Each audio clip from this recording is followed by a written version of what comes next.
I am back from the mountains,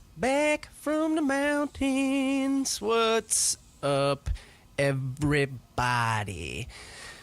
Did I go solo primitive camping in the Rocky Mountains for 4 days? Yes, I did.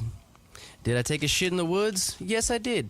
Did I research the leaves I used to wipe my ass? No, I didn't. But that's life. Sometimes you just gotta take a chance. Was my asshole inflamed for the entire 6-hour hike? For sure. Yeah, totally. But I survived and I made it. And now I'm here to drop a mean-ass podcast on you. Oh, so I went to Estes Park, Colorado, in the Moraine campground. And I did some primitive camping out there, just me in a tent and 2 sleeping bags. And, yeah, I just had to hit the reset button. I had been feeling real trapped in my head. So, you know, I needed to do that. It's so therapeutic being out there, man. I can't tell you it. I really think this is the way that we're supposed to live, you know, as human beings. And I think even, you know, Boulder, Colorado is like considered like the happiest city in the country. You know, I'm an hour from Boulder and these people are living right, you know, just fuck all the artificial lights and the screens, fuck the toilets and the showers, just fuck it all, man. Just live and hike and coexist, you know, the way that we're supposed to. And it's so beautiful to see. I got to summit 3 different mountains. I did Flat Top Mountain, which is something like 12,300 feet. Summit, it's like 8.9 miles. Hallett's Peak, which is actually a mile and a half from Flat Top when you hike that.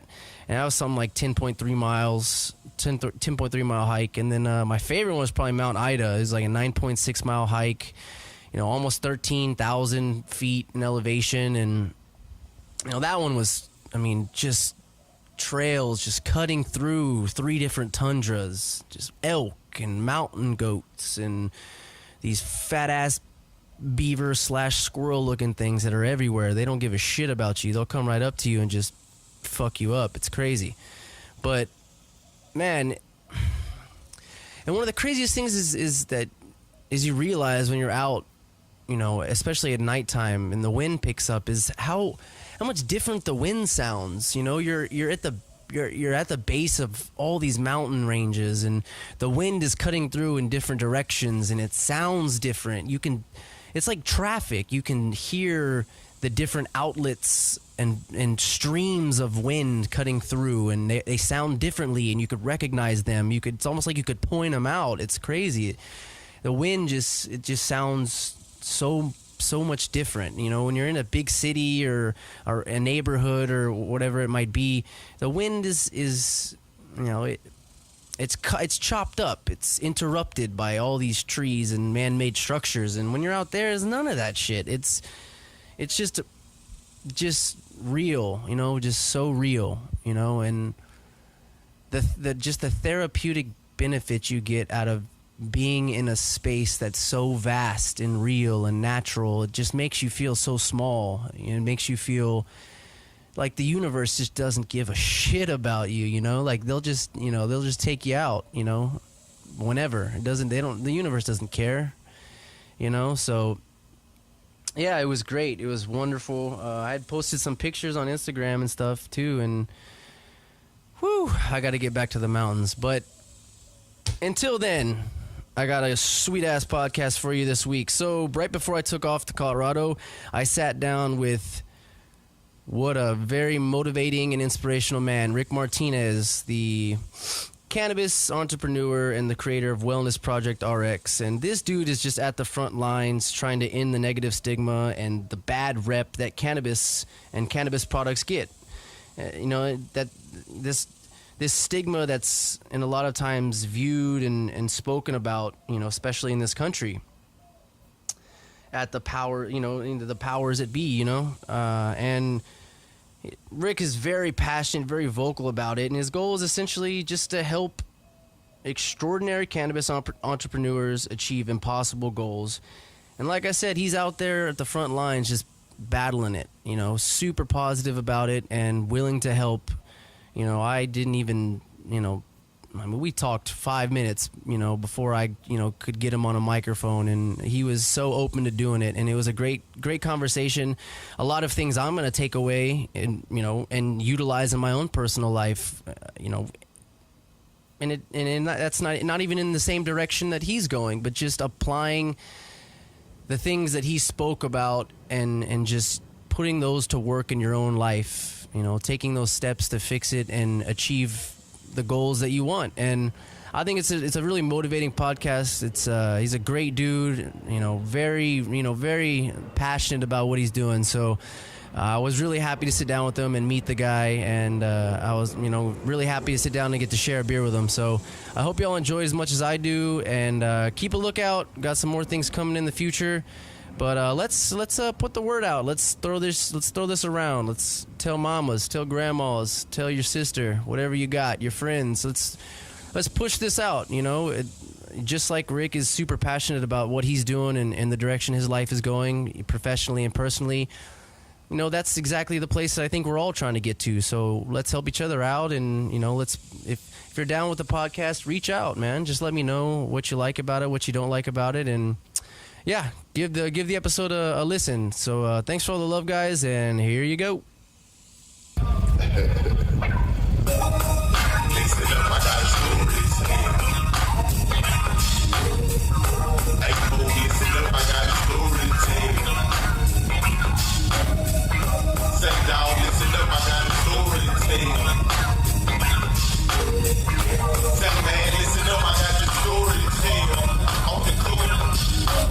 All right, 3, 2, 1. Good Lord. I'm excited. My friend Rick Martinez, it's so nice to meet you. I've heard a lot of good things about you, and I can't thank, I got to give a shout out to Amos Lozano, the owner and CEO of Famous Juice Co., who essentially linked us up sort of indirectly, but he introduced me to you and what you have going on, and you are precisely the kind of person that I'm looking to sit down and pick your brain, sort of figure out how, sort of extract this algorithm that you've came up with in living your life the most optimal way that you can. And what a perfect example for someone that is inspiring and motivating and taking charge of their life and not falling too far down into the sinkhole of this fabricated system that has been simulated and constructed for us all to follow from the time that we are thrust into this world. Rick Martinez, what's up, brother? Hey, Shane, it's awesome. It's awesome to be here, actually. I'm really pleased to meet you. And better than that, I know you can't see it, but we've got a cold IPA in front of us. We got some cold beers. We have nice air conditioning. It's not raining, but it's hot as shit outside. It is. But yeah, we got some cold beers and a good conversation. So before we get into the Cannabiz, which we will get to, I want to touch base first on your approach to life. So often we get stuck in our own heads. We kind of rely on these feedback loops or these patterns that are kind of unconsciously developed in our own mind, mostly out of our control. And we find it extremely difficult and painful to step out of these comfortable situations that we get stuck in. And when I see a lot of your videos or the content that you put out, you make it a point to take control of your life, live it the way you want. It's going to take hard work, but you have the fucking power to do it. And I guess I just want you to kind of touch base on your approach to life, your approach to business, professionally, personally, and why you chose, because it is a choice, but why you chose to present yourself in this way to the people and the family around you. Well, sir, so that's a lot right there, Shane. And I'm going to try to distill it down, and then maybe we can kind of pick things out. But first of all, I really appreciate that you recognize some of those things, and I think more so is that I stopped being apologetic a long time ago. I don't know exactly when the time was, but I think there was a time over the last few years that I stopped apologizing for really being who I am, you know. So I think I've always known inside who I am, and we all have something in us, you know, a power, and that we have yet to really fully tap into and unleash. And it was a few years ago that I think I just said to myself, you know what, fuck it. I'm going to be dead one day, and I have a funny prediction that all of us one day will be.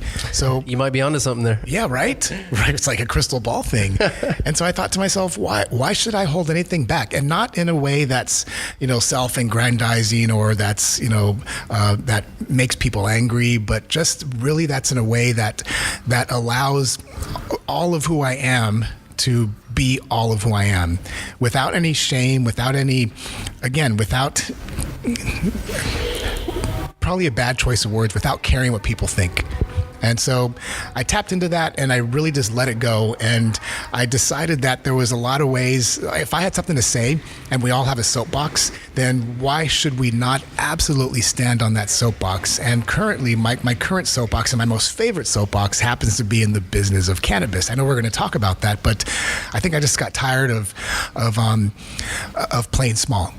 That's it. I just got tired of, not that we had, you know, but I know that each of us has more in us, and I just got tired of playing small so that I wouldn't make other people mad. Right. And so that's a great point. So let's kind of piggyback on that. A lot of times we kind of fall victim, most of the time forcefully, to these societal and governmental standards that we're supposed to follow, you know, much of like how I said. And there is this negative taboo and these negative definitions of what people are who are involved in the cannabis business, whether they're involved in it professionally or they're just a frequent user, whether it be any of the cannabinoids. I mean, there's 60 something cannabinoids in the cannabis plant, so whether it be the most familiar ones, you know, CBD or THC, which those are frequently mistaken, but we kind of get thrust into this, you know, pigeonhole where, since we're living in this outrage society that's so transparent and it's so easy for people to label you, then you can be kind of labeled in a negative way based on other people's standards. And so, you know, much of, like I said, that's what I recognized in the way that you were presenting yourself and the way that you approach business, the way that you approached people, is that you don't approach people in this, you know, self-aggrandizing way like you'd stated, but you approached it in a passionate way. And I think that translates a lot better. And it's hard to sort of define ourselves because, you know, especially a man in this country, you know, if you have family, kids or whatever, we have to, you know, we're taught since a young child, not much younger than you are, but I'm sure that, you know, the standards back then were much stricter and we're supposed to follow these paths. And if we don't follow these paths, then outrage society gets you.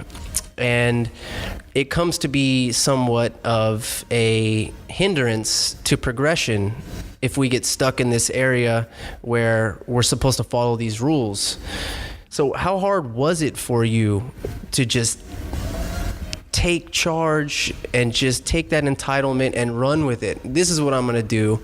And you don't care about who's going to think about it, especially being in the state that we're in right now, being that I have a firm belief of this, which is really strange, is that most people are too busy, obviously, and they're too wrapped up in their own life that they really do turn on CNN and believe what's on the news. And so the public opinion about cannabis could literally change overnight, and people's opinions will change with that, and people's opinion on you will change with that, with the law, if the law is changed. But some people see past that and see through that, like you. And that people aren't defined in a way just because everybody else says so. You can create your own path. And so why do you think that, why do you think it's so hard for people to make their own choice? Why is it so hard for people to analyze things in their own way without the help of this daddy structure above us at all times, being the government? Yeah, I mean, that's a great question, and I don't know. It could be fear. I mean, fear holds. It's mostly probably. I mean, surely it's fear for sure. I mean, it could be fear. It could be just ignorance. Could be lack of understanding. It could be a lot of things. And I think what we're describing are all the things that could and do hold people back, and those are all invisible. In other words, fear isn't. There's no saber-toothed tiger chasing me. There's no, sure, things could happen tomorrow, and I don't know. And I then have a choice. Do I live my life based on what could happen, whether it's bad or good? And it's really something invisible. It doesn't exist. It's something that's concocted in our minds. And unless there's a literal saber-toothed tiger chasing me, then I believe there's something to really be scared of. But those are stories we've either been told by our upbringing, or those are things that we have been told we can't do or shouldn't do, or we've been told to walk the line or do the right thing. And nothing wrong with that if that's what serves you. There's nothing wrong with that. Right. I mean, that's okay. I mean, the world is, and again, I say this with love and respect, the world is full of very average people. Mm-hmm. And that's what I call baseline. And most people thrive and strive to just to be baseline. Even as a medical professional, as an RN, we strive to get, for wellness. And wellness to me means baseline, means average. And so when I look at how I want to live my life from a health perspective, mentally, emotionally, spiritually, physically, it's, do I want to be baseline, which is okay, or do I want to be or well, or do I want to be super well? And so I translate that into everything I do, and it's not magic. I'm not any better. I'm no different. I'm actually shorter than you, Shane. You're taller than me. You're a lot more handsome than me. You got a better beer in front of you than I do. I have every reason right now to stop this interview and say I need to go to sleep because this day is ruined. Right. But I also have every reason to not. So again, being no different. The only distinction is that people like myself and like you, we make the choice. I don't fucking want average. I don't want my blood work to be the way it is. I don't want to be the fat dad at 50 something years old. I don't want those things. So knowing what I don't want, I choose to focus on how do I get what I want. Mentally, emotionally, spiritually, physically, and in my business, and in my life, and in my love, and in everything. And damn if it's not a great way to live, knowing that there's another level. Just when we get to that pinnacle of, man, I feel physically great. You get to the top and you beat your chest, you look up and you see a higher pinnacle. Right.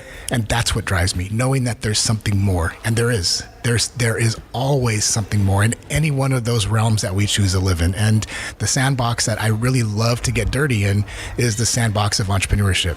So do I want to build an average business? Fuck no. Hell no.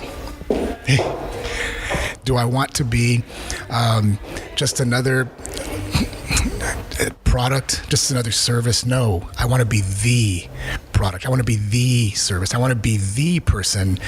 And that's how as I'm talking to you, I'm intentionally choosing my words because what we say and speak really defines us. And so I don't want average. I wrote some notes down, but I don't want baseline. Baseline in the sense of whether you want to look at humanity or whatever is the average Joe. Falling below baseline, you could point to our prison system, somebody who didn't thrive and didn't survive and did things wrong. Somebody who's above baseline we point to them as our heroes and the most successful people who just did not want to be average. And that's my choice. I just choose to not be baseline. I choose to be above average. I choose to do things and step out in ways where other people might be afraid. Nothing wrong with that. I don't want to run with those folks. I don't want to run with them. So, wow, that was. I mean, you could have kept talking. I was into it, man. I should let you take the mic the whole time.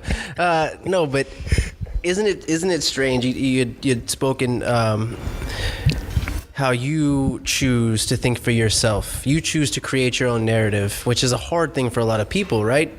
But a lot of times too is that I would say the majority of humans, the majority of our species with thumbs, that they can understand the fact that, or they don't understand the fact that this system that we are currently living in is all a fabricated system created by human beings just like us, almost no different than us, probably way worse off than us, who created the system, who enforce these rules, and they create the narrative for most of America and the people thriving or the people trying to survive through America. Life is brutal, life is hard, life is savage sometimes, and we all know that, but what does it mean to you? Do you ever stop and think when you're by yourself about just how silly it really is that the words that we're even speaking, the emphasis that we put on words, the value we put on words, these are all things that are not only fabricated, not only man-made, but they are by definition perspective and personality. There's this great quote that ideas are not fact, they're personality. And so how everyone else interprets the world, how everyone else speaks about something that someone or something they encounter, it's all a perspective issue. And there's a big issue with defining people, and especially the culture we're living in now, this mob mentality, this tribal mentality that we are, evolutionarily wired to stick to the tribe. We're evolutionarily wired. It's a survival mechanism that we've developed because if you're the singled one out, you're the one getting eaten first. And we see this in let's say, a rap concert where 3,000 white people can scream the N-word. But if you put one white person on the stage with a microphone that says the N-word, everyone's going to attack that guy. But the crowd's okay. So I guess what I'm trying to do is I'm really trying to touch base and bring to light this mob mentality, this outraged society that we're living in, about defining people, about being married to your ideas almost to the point of death and force and violence that we are pretty much plagued with in this society. And I find it a huge issue. I've ran into certain issues with certain things I've said on the podcast where people have reached out and made their own personal opinions about how they feel about the way I speak or the things that I'm doing or how I'm living my life. And for a long time, that really got into my head. I guess I hadn't gotten to a point where I had created that. I'd created, or solidified myself, my spirit, where I didn't feel wrong for expressing myself in a way, which is what originally attracted me to you. And so what do you think was the best way for you to get over the societal standard, or have you even felt or met any adversity in your approach to your professional and personal life, especially involving cannabis technically in a state where it's not legal? Yeah, that's adversity happens in every aspect of life, whether it's a cannabis business, a Cannabiz, or any other type of traditional business. Even in our past businesses, which were, quote unquote, regular business, traditional, we used to staff. Just loaded terms. Yeah, we did federal contracting. So we were a large contractor and we worked with the federal government, and we put doctors and nurses in military bases. And even as that company grew and scaled and became massive, there were people who didn't like it. Mm-hmm. people would look and say, well, why does he get to do that? And, how come they get to have the nicer things I'm like, because we fucking work for it. That's why. And so it's beyond just cannabis. It's a general mentality. And I think it's just fundamentally misunderstanding or ignorance. And the ignorance and misunderstanding is the simple fact is everybody has the same choices we do. They do.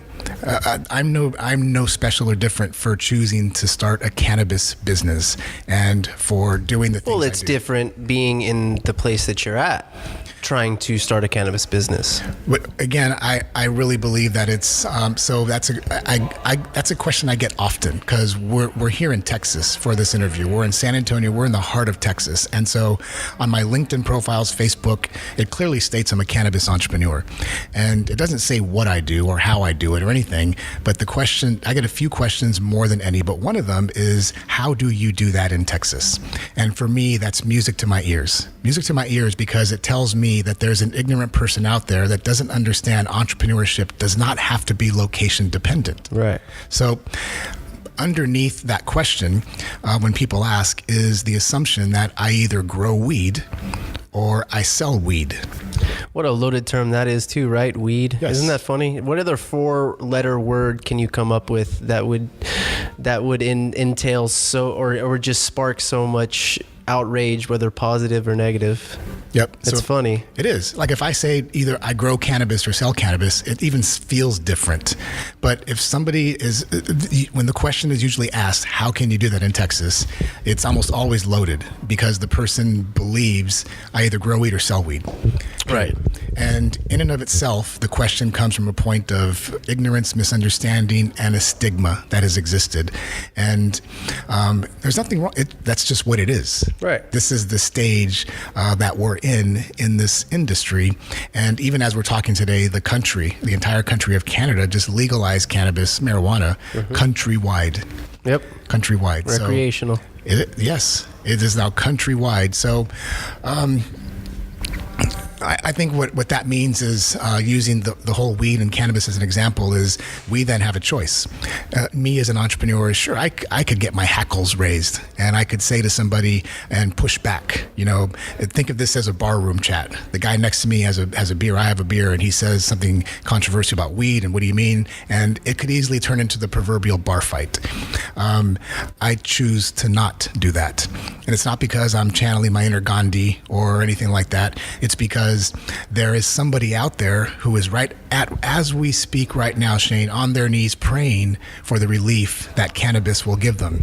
That's the one I want to fight for. That's right. The person. The ones who are passing the laws of legislation, that's not my wheelhouse.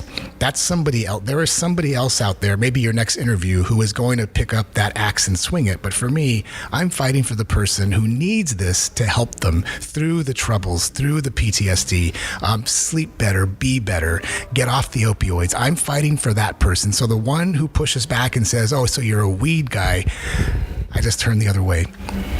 Because there's somebody who needs what we have. They need what we're selling. They need what we're giving.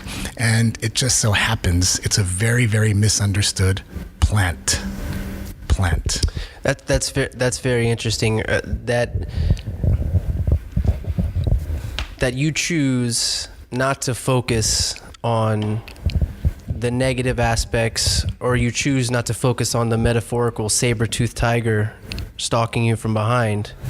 You choose to focus on who actually needs the product because you believe in not only the chemical compounds, but what they offer the individual. Which that's an extremely beautiful thing. Is I think a lot of times we get, we talked a little bit about fear at the beginning of this podcast. A lot of the times our thoughts and the way that our minds are wired, they're wired in a way, the maze is created in a way to put up a wall and a turn and a corner and an angle around every time there's something negative or scary. Every time there's something uncomfortable, block that thing out. But you're choosing just to blast right through that and not even give it a second look. And you're going straight to what you believe is the right thing. And that's, I mean, and that is an extremely motivating thing, because it doesn't matter about the structures put in place. It doesn't matter about the people put in place. It doesn't matter about the opinion, public opinion, private opinion. It just matters about what you're believing in. And and I'm sorry that I keep bringing that up, man, but that, especially me as a younger man, trying to survive and make it through this life, that is something that is extremely beneficial for me to wrap my mind around, is to stop taking those second looks. Stop wondering who you passed, whether they have a problem with it or not. Stop wondering if they're even coming after you. Just be well prepared enough, be intelligent enough to face it if they do want to rumble with you. And I just, that to me, that's a great way to live your life, because too often, like I said, we get stuck up in these fucking thought patterns that will just wring us dry, man. They'll just wring us dry. And that's exactly what, that's exactly what people need to hear, is that just blast through. And just, if you're doing what you care for and you're doing something that you feel right, then how could you be wrong, man? If you're not harming anybody, especially if you're doing good, you know what I mean? I'm sorry to keep, touching base on that. We'll move on in a second, but it's hearing that, from people like you, people that I need to be involving myself with, and people that I need to be hearing those certain things from, being uncertain about what I'm doing with myself, or even people around me who have reached out, through the podcast about, thank you for talking about certain things. Those are the things people need to hear, and that's a beautiful thing to me. So let's just reroute this. Just a little background information. How did you originally get started? I know you're an entrepreneur, very business-minded man, but how did you get directly, or how did you get into the cannabis business? It's a great question, and I love answering it, because I can point to a very specific moment, the inflection point, but it was what happened before that point, and then what's happened beyond that point that has put us together at this table right now. So I'm a nurse. I'm a registered nurse. I've been an RN since 1995, and I practice nursing. I'm still a nurse today. I haven't practiced in a while, but so I come from, when people say, I'm a people person, I'm literally a people person. Like, I put my hands on people. We help them heal and be well and be better. And so I've been a nurse since the mid-90s. That's a soundbite that might come back and bite you in the ass. I put my hands on people. Sorry, dude, go ahead. We may have to edit that. I'm just kidding. No, but so I'm a nurse by training, and so that's my craft. But it comes from the desire to want to help others, to be a true people person. And it was my first job was $12 an hour as an RN, and that was in the 90s. So I was about to say, that's how much RN. Oh, okay, making sure. My first job, $12.25 an hour, and I just knew that there was more. Not from a greed perspective, but I'm just like, I was making more as a bartender. So I started doing additional work, picking up extra shifts, make more money. And it was, I guess what I was trying to do is be more with what I had, not understanding there were other resources out there. That resource, eventually me understanding is called entrepreneurship. So fast forward is I started a company, staffing. So what we did is the work we did was we put doctors and nurses into military hospitals, but what we really did is we scaled compassion. So what drove me to become a nurse, and a really, really good nurse, is what we looked for in the folks that we brought on and hired. We were scaling compassion. The folks we scaled happened to have very distinct skill sets as nurses and doctors.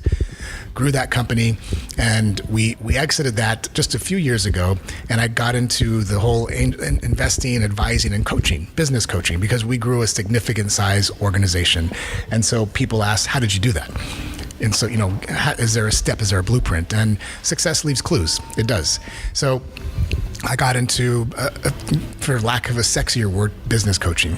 And I became really, really good at it. Not drawing X's and O's, but drawing something out of that entrepreneur that propelled, that made the average ones great ones. And by great, they became the pinnacles of their industries. And I got really, really good at that. So I understood what my gifts and talents were. And then when a friend of mine did 10 years in the Marine Corps, came to me, and he's a buddy, and he says, Rick, I want to start a business. This was about 2 years ago. And I said, sure. I said, it's easy, because this is what I've done. Like starting an IV in somebody's arm, I could do it with my eyes closed.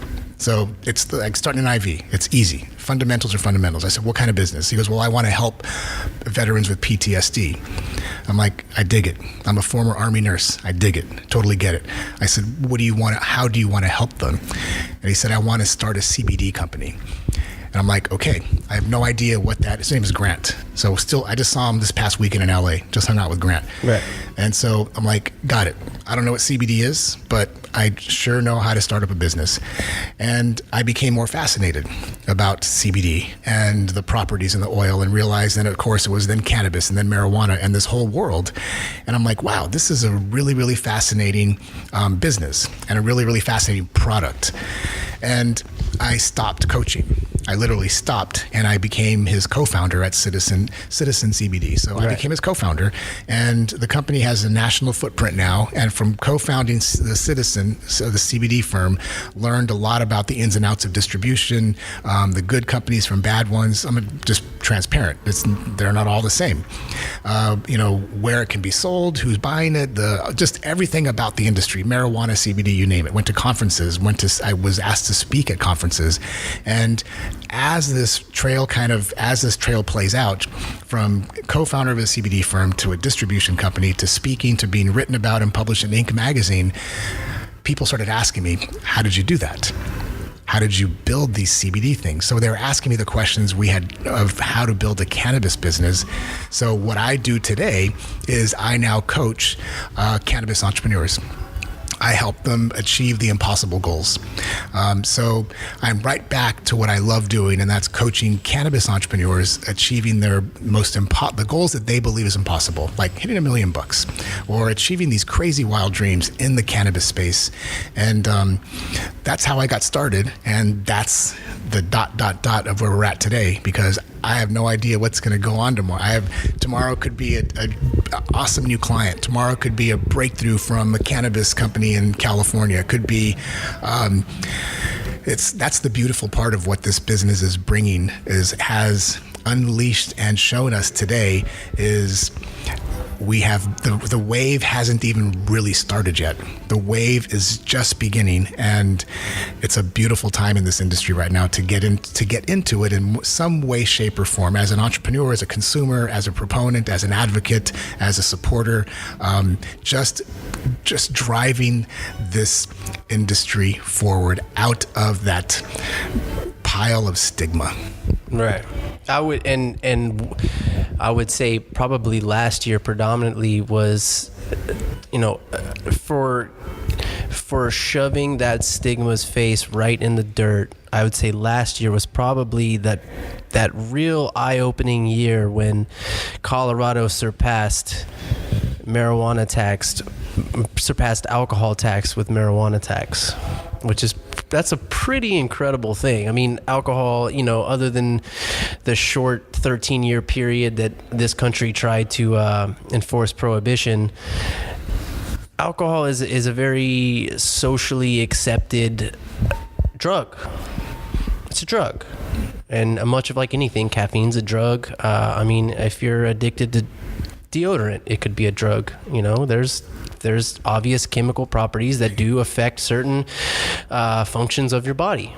And whether you become dependent on that or not, it can be used as a drug.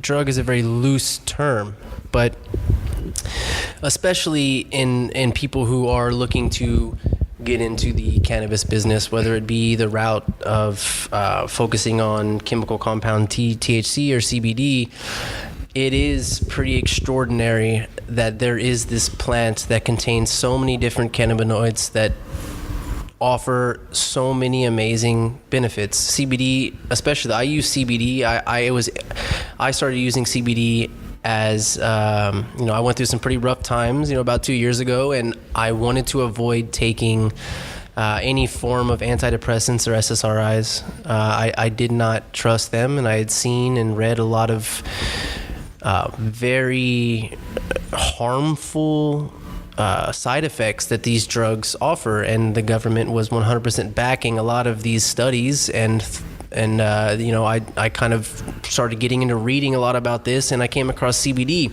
and I started using CBD as a stress and anxiety supplement, and that really opened up my eyes, because I could not only use this chemical compound that was so beneficial in helping with anxiety and stress management, but all the other beautiful things that it offers too, with it lowers your chances of neurodegenerative diseases. It's an amazing anti-inflammatory. It's good for muscle pain. And after I kind of come across this and I started using this and I had experience with it, I started being real vocal about it. And that's kind of a scary thing for me, to be honest, because, and this is a lot of the reason, this is going to come back around. A lot of the reason why I asked you certain questions at the beginning of this podcast was of the stigma, and me being a father, and being vocal on social media platforms about using cannabis products, whether it be non-psychoactive or not, whether it be THC or CBD. And, putting my opinion out there and vocalizing those opinions in a way I was kind of a little bit fearful of that in the beginning. But, I think the first time I talked about it was I did a podcast with Dave Burrow, the owner of Alamo Botanicals, which is the first CBD dispensary here in San Antonio. Now they have a second location in New Braunfels. And talking to him and, getting knowledge from him and seeing the kind of customers that were going in and out of his establishment, it was very apparent that the right thing to do is to focus on the positive benefits of the chemical, whether it be against structural, governmental, or societal standards. And so that's when I kind of opened up a lot more about the use of this chemical compound. And it's strange how life kind of unravels, because I did a podcast with Alamo Botanicals, and then I had another podcast, and then I did a podcast with Amos. And then it just seemed like sometimes when you're unsure about life, those dots kind of connect. You didn't necessarily plan for them to connect in that way, but you were doing something. You were trying something. You weren't just sitting on your ass chugging beers watching Netflix. You were trying something. You went out and you tried something, man. And whether you were scared or not, what I did reached me to this point, sitting at this goddamn table with you right here, which is amazing. By the way, I love your shirt. Where can I get one of those?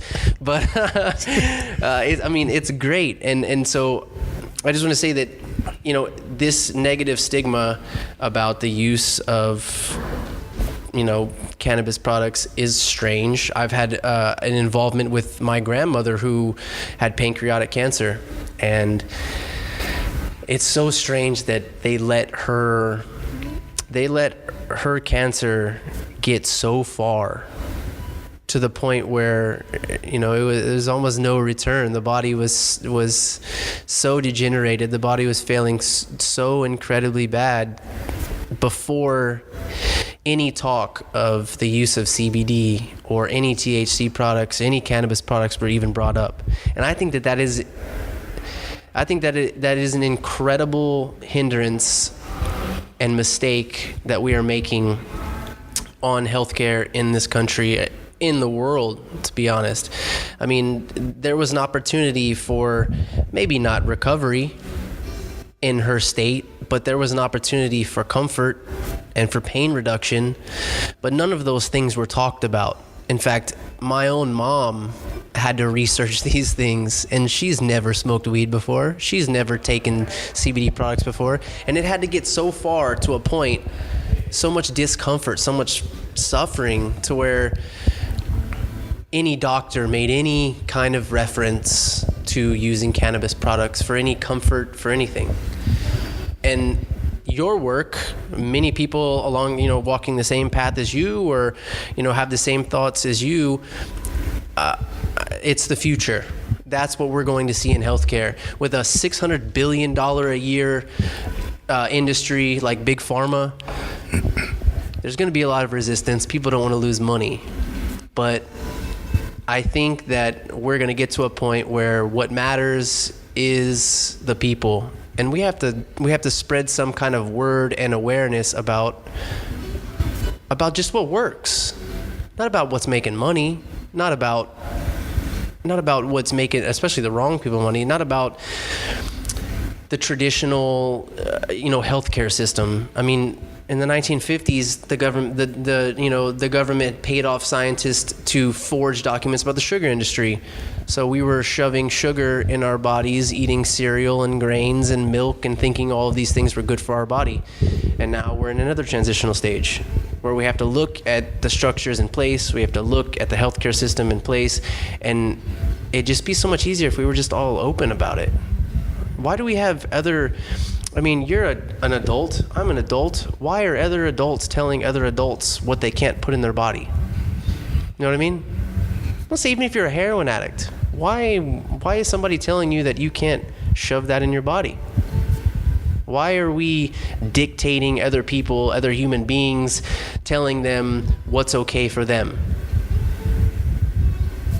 I drink beer. I don't ever call into work because I drink beer. You know what I mean? There's nothing, there's no reason that another human being should be telling another human being that's not harming whatever they're doing in their life. If it's not harming another person, why are we in a place where we're making rules to put people in jail for using things like a plant or for doing something that's not harming another person? And it's kind of a discouraging thing at some point, when you look at that, how many people have suffered just from something that somebody else told them was wrong. You know what I mean? And it's a strange thing. And I don't want to. I'm not going to attack the government here. I mean, if I ever get big enough, come after me. Come knock on the door. Be the saber-toothed tiger. I'm ready. It's just, I find it strange, and I find it more frequently as I learn more and educate myself more and meet new people. I find myself questioning why we're shoved in these certain patterns and why we can't change these patterns. And that's what, and that's what is so awesome, and it's so awesome about what you're doing and about other people are doing. It doesn't make any sense that we're living in a world that we're telling people what's right and what's wrong if they're not hurting other people. You know what I mean? It's a strange dynamic that we've kind of carved out, but it's just because the population is so high now that how else do you keep control of this system? The problem with that statement is control. What can you control? What can one person control? What can several people control? It's a very dangerous word to emphasize and to use. It can be used for good, it can be used for bad, to be honest. What kind of goddamn Superman do you want to be? Are you going to use that? Are you going to use control for good, for bad? Are you going to load up terms? Are you going to accentuate your perspective? Are you going to approach situations in a way that favors you or favors the good? And we're in a situation in the society now where everything's so transparent and everything is so accessible that we have the ability to make this better. But sometimes the wrong people are in place to make these things better. I know it's not your fight, it's not my fight, but I feel sort of compelled to bring light to a lot of these things because a lot of people get hurt and a lot of families get hurt because of what other people feel is wrong or right. You know what I mean? And what else can you do other than vocalize it? And going back to what I find social media so beneficial, and like I've said on the podcast, and I told you before this podcast, I wasn't on social media my entire life until about 6-7 months ago. 28 years old. Never was. And then I have seen the ugly savagery that can come out of social media, but I've also seen the benefits. And I think that with word and education being so transparent and so accessible now, that things like this can make their way and we can change the stigma. And yeah, I mean, that's a beautiful thing. It's a beautiful thing to know that maybe we don't have to sit back and listen to the same guy that's telling us, you know, what is it, Jeff Sessions, you know, people who smoke marijuana aren't good people. It's like, well, you look insanely out of shape, my friend, and you probably are shoving donuts in your face every single day. Would you consider that more harmful than marijuana? You know what I mean? What's your drug? What is drug? What is the term? And it's strange, you know, that we kind of just bend over and let this happen. And that's maybe I'm a little bit, maybe I'm speaking a little before my time, but I feel a strong connection with challenging the narrative. And I think that you feel the same way. And it shows in a lot of what you do. I live and I teach and preach to clients is attack the problem, not the person. So it's if it is a problem, then we can constructively attack it. You know, so the stigma has been built even before my time, brick by brick, and it's formed this wall. So from, I don't know, the 1920s. It's been created or fabricated. One can choose the word, but the fact is, however it was done, it's created this brick wall. And my job today is to be the wrecking ball. That's it. Is my job today, my calling is to be the wrecking ball. And my tools, my weapons are entrepreneurship, it's leadership, it's understanding that I never attack a person, I attack the problem. So if the problem is stigma, it's how do we eradicate that? And I'll share with whoever listens to this that one of the greatest movements of all of humankind was started by one person. One man talked to 12, and those 12 went out and changed the world. So if I can reach 12 people, call them disciples, call them whatever you want. If I can reach 12 people by virtue of this podcast, another platform like Instagram, or being on a stage like I was in Reno, Nevada, if I can touch 12 lives in such a way that they understand that there really is no stigma. Like in Matrix, there is no spoon. It's a wall that we believe is there, because the wall doesn't really exist.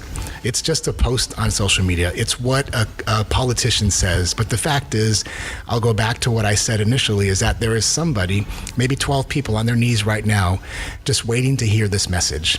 So I'm going to be the wrecking ball. And I would never attack a person, I'll attack the problem. If the problem is stigma, then my job is to educate. My job is to help them understand what good this can be, and in such a way, like you said, Shane, that doesn't hurt others. And it's happening. It's already happened in states like California, like Nevada, Washington State, and on the East Coast. And it's happening on the fringes, and it's moving in. And it's kind of the way things always work. It starts on the fringes. And right now, where we're at in this industry is, good or bad, we're a fringe. We are a fringe.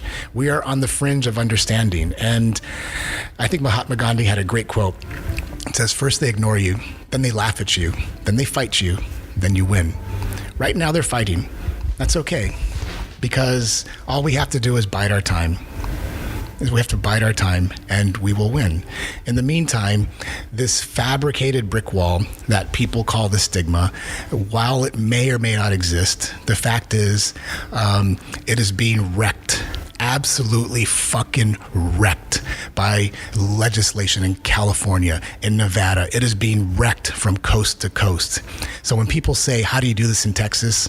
I'm just going to say I'm a fucking wrecking ball. And we're starting in the center. And we're going to start here in the center of this country and show the world, show the people what this can do, the positiveness of it. We can all point to the bad stuff. That's easy. Anybody can point to the bad stuff. What takes courage, what takes brass balls, is the ability to stand up on your platform and just go touch 12 people. 12 people. The greatest movement, inarguably, in the history of the world was started by one man. One man. he touched 12 people, and those 12 changed a world. I prefer to tell that story. So the challenge to your listeners, even to me every day, is, can I touch 12 people today? Can I talk to 12 people? Can I see 12 people? Can I message 12? Can I use the tools at my disposal? Call the tools social media. Call the tools being here at this beautiful downtown. Call the tools whatever we have at our disposal, but use those tools and use them like a champ. So there's a lot going on. There's a lot. There's no doubt. You hear that, kids? Jesus says smoke weed. There's no better way to end the podcast than that, my friend. I mean, that was a savage way to end the podcast. I'm not even going to attempt to try to overshadow that. You said it. 12 people. Okay, so just to reiterate, Rick says go touch 12 people, and Jesus said smoke weed. So I'm just kidding. No, but that was a beautiful way to. I'm going to end it right there. That's a beautiful way to end the podcast. Rick, it's very nice meeting you, man. Thank you so much for giving me your time. This has been way better than I thought. Just getting to hear people like you speak these words, speak so strongly and honestly about how you feel about not even one particular thing, but just about fucking doing it and being that wrecking ball. I mean, that's the perfect way to end it, man. And thank you so much for being on, Rick. My pleasure, homie. Thanks for having me, Shane. Yeah, so everybody, remember, iTunes, rate, review, subscribe. We're getting a lot of traffic on there now, but if you like what's going on, if you like what you're hearing, this is how we keep it going, guys. And thanks so much for listening. Rick, appreciate it, man. One more thing? One last thing. If anybody wants to know any more information, they can just simply go to our website. It's wellnessprojectrx.com. We have our social handles on there. It's wellnessprojectrx.com. Anything that you do on that site connects directly to me. And your Instagram handle? It's @PlanetBoy. Woo! Rick, you're a beautiful man. Thanks so much, brother. Thanks, homie.